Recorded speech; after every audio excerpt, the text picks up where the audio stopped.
हिंदी पीडिया पर आपका स्वागत है। यदि आप इस चैनल पर नए हैं तो कृपया हमारे इस चैनल को जरूर सब्सक्राइब करें और भविष्य के अपडेट्स के लिए नोटिफिकेशन बेल को ऑन रखें। दोस्तों, आज के इस वीडियो में हम आपको हिंदुओं के एक प्रमुख त्योहार रामनवमी के बारे में बताने जा रहे हैं। तो आइए जानते हैं रामनवमी के बारे में विस्तार से। रामनवमी का त्योहार चैत्र मास के शुक्ल पक्ष की नवमी को मनाया जाता है।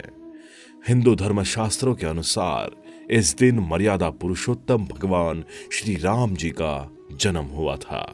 हिंदू धर्म शास्त्रों के अनुसार त्रेता युग में रावण के अत्याचारों को समाप्त करने तथा धर्म की पुनः स्थापना के लिए भगवान विष्णु ने मृत्युलोक में श्री राम के रूप में अवतार लिया था। इस दुनिया में धर्म की पुनः स्थापना के लिए भगवान विष्णु ने इस लीला को रचा था। श्री रामचंद्र जी का जन्म चैत्र शुक्ल की नवमी के दिन पुनर्वसु नक्षत्र तथा कर्क लग्न में रानी कौशल्या की कोख से अयोध्या के राजा दशरथ के घर में हुआ था। हिंदू सभ्यता के लोग इस दिन को बहुत धूमधाम से मनाते हैं और राम राम का जयकारा लगाते हैं। भारत के कई प्रांतों में रामनवमी के दिन मेले लगते हैं और मर्यादा पुरुषोत्तम भगवान श्री राम को समर्पित मंदिरों को सजाया जाता है। रामनवमी का त्योहार भारत के लोगों द्वारा ही नहीं बल्कि दुनिया के अन्य हिस्सों में रहने वाले हिंदू समुदाय के लोगों द्वारा भी मनाया जाता है। ये त्योहार बेहद खुशी और उत्साह के साथ मनाया जाता है। माना जाता है इस अवसर पर जो भक्त उपवास करते हैं उन पर अपार खुशी और सौभाग्य की बौछार होती है। रामनवमी की कथा। महान महाकाव्य रामायण के अनुसार हिंदू वर्ष 5114 ईस्वी सन पूर्व में इसी दिन राजा दशरथ की प्रार्थना स्वीकार हुई थी। राजा दशरथ की 3 पत्नियां थी, कौशल्या, सुमित्रा और कैकेयी, लेकिन 3 में से कोई भी उन्हें अपना वंश नहीं दे पाए। राजा को अपने सिंहासन के लिए एक वारिस की जरूरत थी। यहाँ तक कि शादी के कई साल बाद भी राजा पिता बनने में असमर्थ थे। वंश प्राप्त करने के लिए महान ऋषि वशिष्ठ ने राजा दशरथ को पवित्र अनुष्ठान पुत्र कामेष्टि यज्ञ करने की सलाह दी। राजा दशरथ की स्वीकृति के साथ महान ऋषि महर्षि ऋष्य श्रृंगा ने विस्तृत ढंग से अनुष्ठान किया। राजा को पायसम का एक कटोरा अर्थात दूध और चावल से तैयार भोजन सौंप दिया और उनकी पत्नियों के बीच ये भोजन वितरित करने के लिए कहा गया। राजा ने अपने पत्नी कैकेयी, कौशल्या और एक अन्य आधा पायसम का हिस्सा पत्नी सुमित्रा को दे दिया। इस भोजन के कारण राम ने कौशल्या से, भरत ने कैकेयी से तथा लक्ष्मण और शत्रुघ्न ने सुमित्रा की कोख से जन्म लिया। रामनवमी का महत्व। वैसे तो चैत्र नवरात्रि का हर दिन काफी महत्वपूर्ण माना गया है, पर नवरात्रि के 9वें दिन का महत्व रामनवमी के कारण और बढ़ जाता है।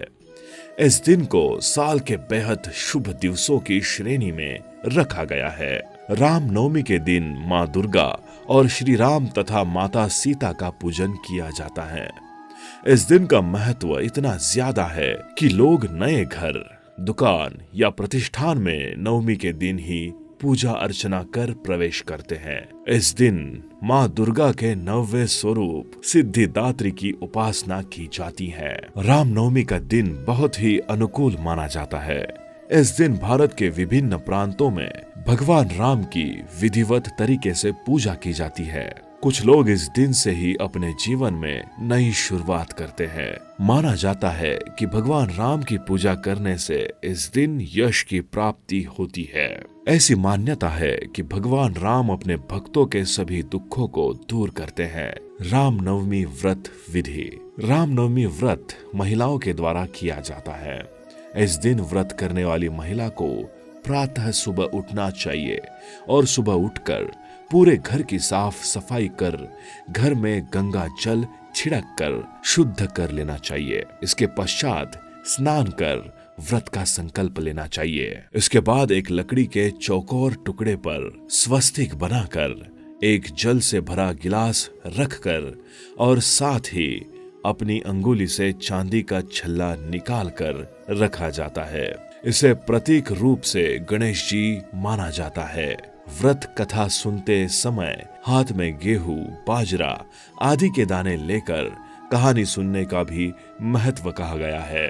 व्रत वाले दिन मंदिर में अथवा मकान पर ध्वजा, पताका, तोरण और बंधनवार आदि से सजाने का विशेष विधि विधान है।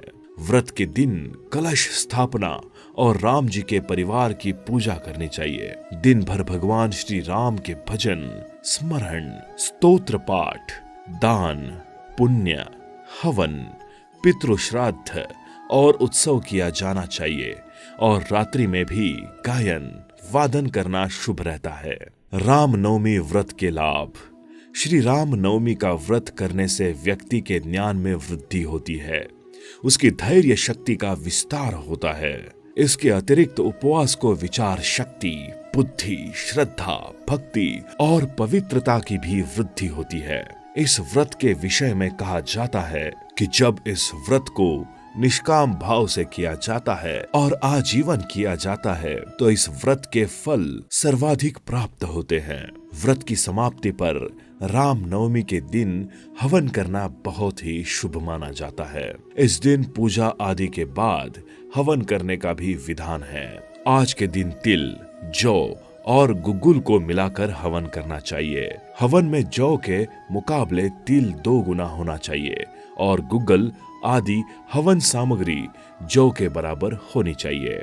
रामनवमी के दिन घर में हवन आदि करने से घर के अंदर किसी भी प्रकार की अनिष्ट शक्ति का प्रवेश नहीं हो पाता और घर की सुख समृद्धि सदैव बनी रहती है। रामनवमी के दिन अयोध्या में विशेष रूप से राम जी के दर्शन का भी महत्व है। रामनवमी के दिन राम यंत्र स्थापित करना बड़ा ही लाभकारी है। इस राम यंत्र को रामनवमी के दिन अपने घर में, ऑफिस में या अन्य किसी भी स्थान पर स्थापित कर सकते हैं। इस राम यंत्र को स्थापित करने से हर क्षेत्र में आपकी जीत सुनिश्चित होती है, चाहे फिर वो क्षेत्र आपके बिजनेस का हो, आपके ऑफिस का हो, खेल का हो, राजनीति का हो या फिर आपके घर परिवार का हो।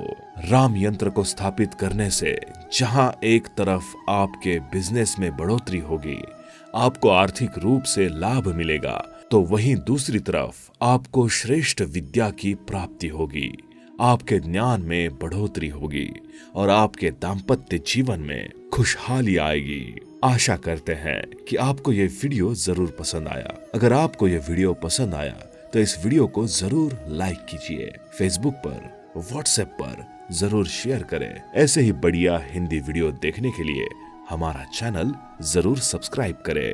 हम आपसे विदा चाहते हैं और हाँ, वादा करते हैं कि हम फिर आएंगे एक नए वीडियो के साथ। तब तक के लिए अलविदा और सेफ रहिए। धन्यवाद।